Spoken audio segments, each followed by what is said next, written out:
Welcome friends.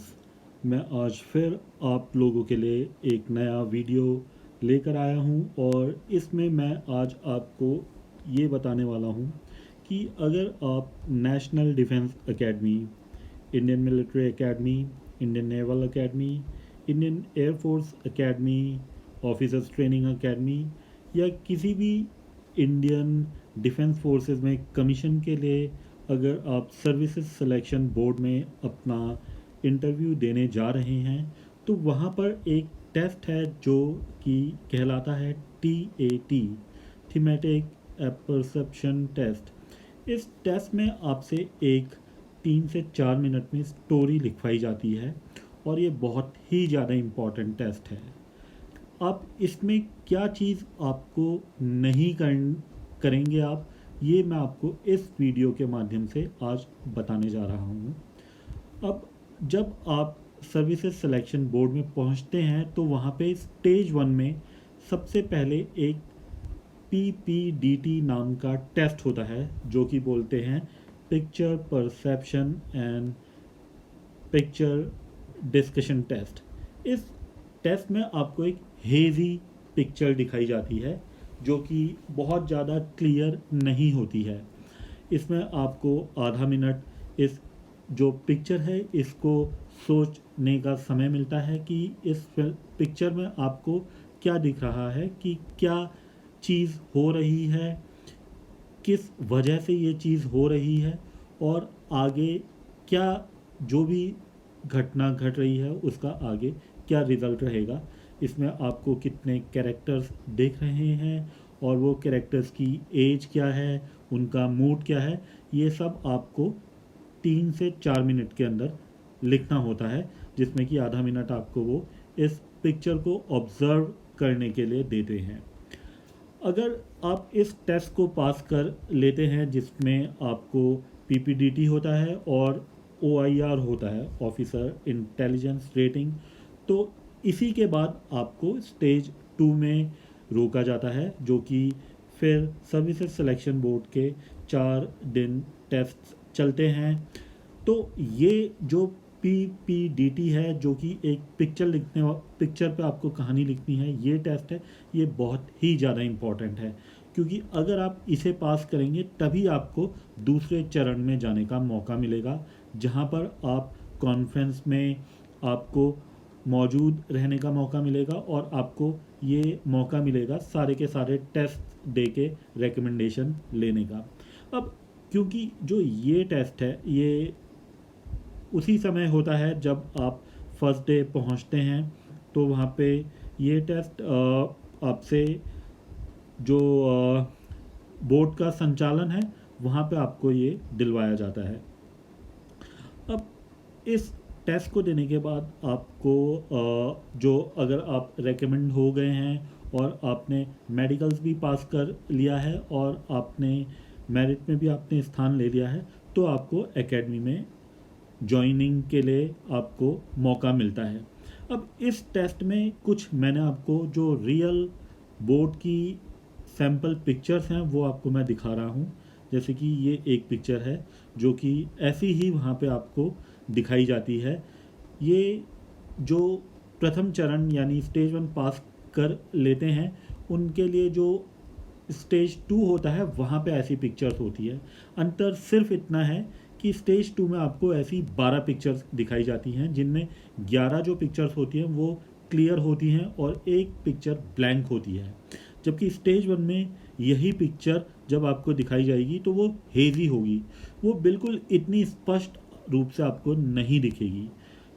और यही केवल प्रथम चरण यानी स्टेज 1 और स्टेज 2 की पिक्चर्स में अंतर है। अब जो चीज़ मैं आपको यहाँ पे बताने जा रहा हूँ वो ये है कि उन्होंने अगर आपको ये इंस्ट्रक्शन दिए हैं कि आपको आधा मिनट इस पिक्चर को ऑब्ज़र्व करना है कि इस पिक्चर में क्या चल रहा है, कौन आपको कैरेक्टर नज़र आ रहा है, उसकी आपको ऐसा ही एक स्क्वायर बॉक्स अपनी आंसर शीट में बनाना होता है। वहाँ पे आपको गोले बनाने होते हैं कि कितने कैरेक्टर्स दिख रहे हैं, उनकी क्या क्या पोजीशन है, फिर आपको उनकी जो आपको उनकी आयु समझ में आती है वो नीचे मेंशन करनी होती है, और या तो प्लस, माइनस या क्वेश्चन मार्क देना होता है कि ये प्लस मतलब अच्छे मूड में है, माइनस मतलब निगेटिव मूड में है, और क्वेश्चन मार्क मतलब इनका मूड न्यूट्रल है या पता नहीं चल रहा है। तो इसमें जो आपको चीज़ अवॉइड करनी है वो ये आपको अवॉइड करनी है कि आपको पिक्चर को देखते ही तुरंत कोई भी स्टोरी नहीं डिसाइड करनी है कि नहीं मैं इस पिक्चर में मुझे ये नज़र आ रहा है, मैं यही स्टोरी लिखूँगा। एक कारण इसका ये हो सकता है कि आपने पहले से ही कोई स्टोरी सोच रखी है जिसको कि आप सोच रहे हैं कि इस पिक्चर से जोड़ के मैं लिख देता हूँ। दूसरा ये हो सकता है कारण कि आपने जब पिक्चर देखी तो आपने जल्दबाजी में उस पिक्चर को देख के जो भी आपको नज़र आया, जैसे इसमें एक लड़का बैठा नज़र आया या इसमें 3 लोग नज़र आए, एक जो नदी है उसमें डाइव लेता हुआ दिखा, आपने बस ये पिक्चर देखी और सीधे आपने स्टोरी लिखनी शुरू कर दी। आपने इस चीज़ को बहुत ज़्यादा इम्पोर्टेंस दी कि 3 मिनट में मुझे फटाफट से स्टोरी लिखनी है। अब आपने यहाँ पे गलती ये करी कि आपने पिक्चर जैसे ही आपको दिखी आपने तुरंत 30 सेकंड में 15 सेकंड में डिसाइड कर लिया कि स्टोरी क्या होगी और आपने लिखना शुरू कर दिया, और लिखते लिखते ही आप सोचने भी लगे कि ऐसा है, ऐसा है, ऐसा हुआ तो ऐसा हुआ, और ऐसा हो रहा है तो ऐसा होगा। ये बहुत बड़ी एक गलती है जिसकी वजह से आपकी स्टोरी बिल्कुल भी सही नहीं बनने वाली है। तो इसमें जो मेरी एडवाइस है वो ये है कि जैसे ही आपको पिक्चर दिखाई जा रही है, आपको करना क्या है कि आपको बिल्कुल भी जल्दबाजी नहीं करनी है। आपको उस पिक्चर को गौर से देखना है, बिल्कुल समय लगा के देखना है, ज़्यादा चिंता नहीं करनी है कि केवल 30 सेकंड में ही इस पिक्चर को ऑब्जर्व करना है या इससे ज़्यादा समय नहीं दे सकते, आपको ऐसा नहीं करना है। अब मैं एक एग्जांपल से आपको जैसे बताता हूँ। मान लीजिए आपको ये वाली पिक्चर नज़र आई है, तो इस पिक्चर को देखते ही अगर आप जल्दबाजी करेंगे तो मान लीजिए, एक उदाहरण मैं आपको ये दे रहा हूँ कि जो नहीं करना है पहले मैं उसका उदाहरण दे रहा हूँ। आपने पिक्चर देखी, 30 सेकंड में आपने देखा कि अच्छा एक कोई लड़का बैठा हुआ है, बगल में टेबल है, कोई बुक्स हैं, पीछे एक सीनरी भी लगी हुई है, तो आपने सोचा ठीक है, फिर आपने फटाफट ही इस पर एक कहानी लिखनी शुरू कर दी कि क्या हो सकती है। आपने सोचा कि अच्छा मेरे पास समय कम है तो मैं जल्दी ही बिना ज़्यादा इसको आपने एनालाइज किए ही स्टोरी लिखनी शुरू कर दी। मान लीजिए आपने ऐसी कोई स्टोरी लिखी कि एक लड़का है, उसके एग्ज़ाम आ रहे हैं और वो पढ़ाई करने बैठा है, तो फिर पढ़ाई करते समय वो बिल्कुल सोच रहा है कि मैं अपने एग्ज़ाम में कैसे टॉप करूँगा और इसके लिए मैं क्या क्या चीज़ें कर सकता हूँ, और फिर वो ये जानना चाह रहा है कि एग्ज़ाम के बाद मुझे अगले जो पास करने के बाद मुझे जब मैं स्कूल से निकलूँगा तो मुझे आगे फ्यूचर में क्या करना है, और फिर मेरा करियर का ये जो निर्धारित किया है मैंने लक्ष्य, इसके पीछे मैं जाऊँगा। आपने ये कहानी लिख दी। अब सुनने में इस कहानी में भी कुछ गलत नहीं लग रहा है, पर ये जो आपकी टेक्निक है, इस टेक्निक में और जो टेक्निक मैं बता रहा हूँ आपको कि जो सही टेक्निक है, अब आप उसमें अंतर देखिएगा। क्योंकि ये अगर एक कहानी में नहीं, मैं इसके बाद कुछ वीडियोस बनाऊंगा जिसमें मैं कुछ पिक्चर्स लूँगा और उसमें हम देखेंगे कि ये टेक्निक कैसे हेल्प असल में कर रही है। तो जो दूसरी टेक्निक है जिसमें आपने पिक्चर देखी और आपने बिना किसी जल्दबाजी के उसको एनालाइज करना शुरू किया, तो आपने देखा कि एक स्टूडेंट है, एक चेयर में बैठा हुआ है और उसके सामने एक टेबल में बुक्स रखी है, पीछे सीनरी रखी हुई है।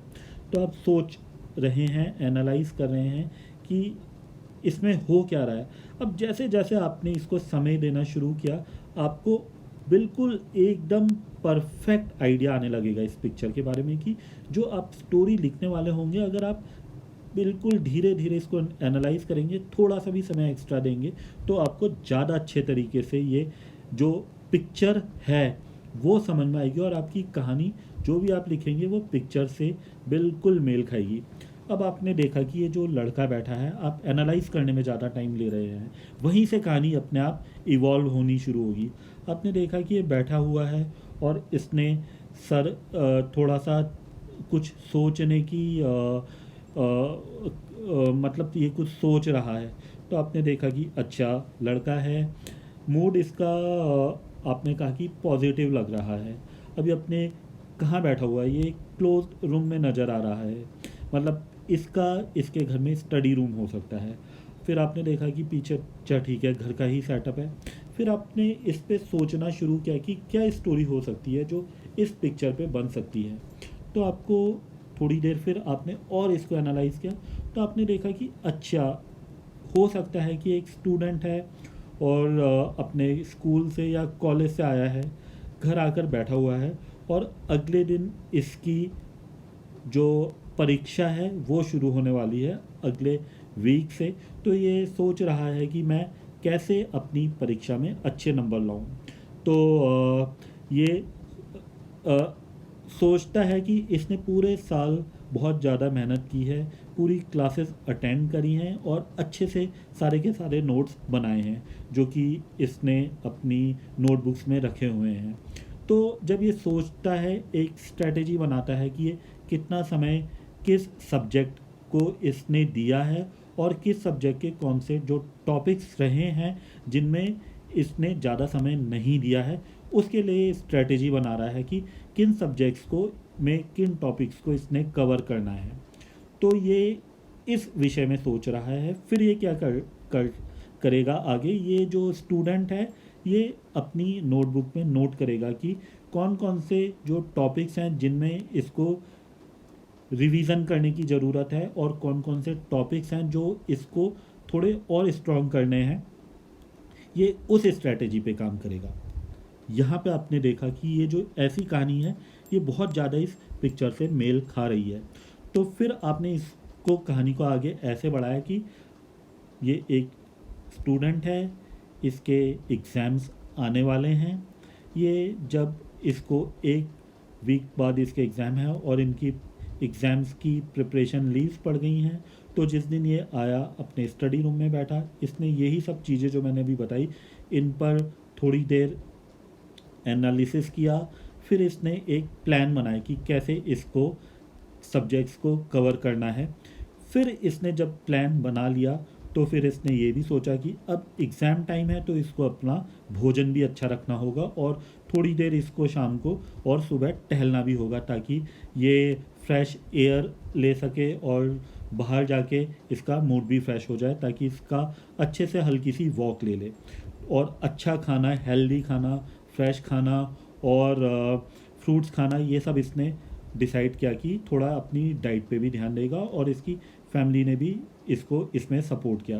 अब इसने एक हफ्ते में अच्छे से अपने एग्ज़ाम्स की प्रिपरेशन की, पूरे साल इसने नोट्स बनाए थे और इसने जो भी सब्जेक्ट्स जिनमें इसके प्लान के अकॉर्डिंग कुछ इसकी तरफ से कमी रह गई थी उनको ज़्यादा मेहनत की और उनको रिवाइज़ किया और पूरे के पूरे कॉन्फिडेंस के साथ अपने एग्ज़ाम दिए, टाइम पे सोया, सारी अच्छी प्रैक्टिस फॉलो की और जब रिज़ल्ट आया तो इसको परीक्षा में अच्छे ग्रेड्स मिले और ये अच्छे अंकों से उत्तीर्ण हुआ।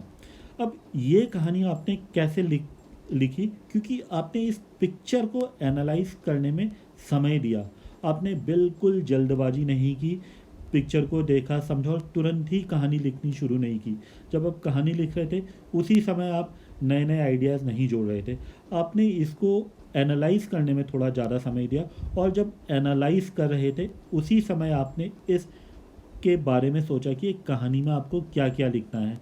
जब आपका एनालिसिस पूरा हो गया और आपकी जो कहानी की पूरी जो रूपरेखा तैयार हो गई, तब आपने इसको लिखा इस स्टोरी को। और आप थोड़ा सा अपना राइटिंग स्पीड भी बढ़ा सकते हैं जिससे कि आप आराम से एक पैराग्राफ में इस स्टोरी को आराम से लिख सकते हैं। तो ये मेरी एक एडवाइस है आप लोगों के लिए कि अगर आप सिलेक्शन बोर्ड में जा रहे हैं और आपको जो स्टेज 1 पास करनी है, picture perception, picture discussion test, उसमें अगर आपको कहानी लिखनी है तो कहानी आपकी जो आपको पिक्चर दिखाई जा रही है उससे 100% मेल खानी चाहिए।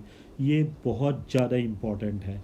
और स्टेज 1 में तो थोड़ी हेज़ी पिक्चर नज़र आएगी जो कि बिल्कुल क्लियर नहीं होगी, तो आप अच्छे से इसको पिक्चर को आप समय दीजिए। आप समय कम मत कीजिए उसको ऑब्जर्व करने में, आप समय बिल्कुल निश्चिंत होकर दीजिए। आप आराम से उसको एनालाइज कीजिए, मतलब आप उसको एनालाइज करने में समय दीजिए, जल्दबाजी मत कीजिए। स्टोरी लिखने में आपको एनालाइज करने में उसको समय देना है। आगे चल के जब आप स्टेज 2 में जाएंगे तो जो वहाँ पे आपको 12 पिक्चर्स दिखाएंगे जिनमें 11 पिक्चर्स क्लियर होंगी, उसमें भी आपको यही करना है।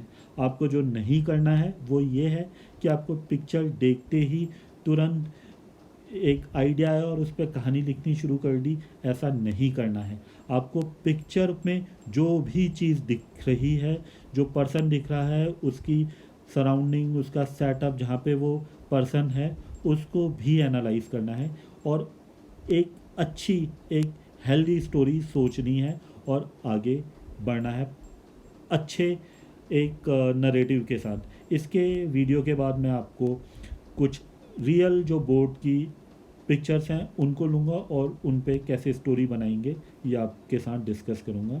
आप बने रहिए मेरे चैनल में मेरे साथ। इस वीडियो को लाइक कीजिए, शेयर कीजिए और मेरे चैनल को सब्सक्राइब कीजिए।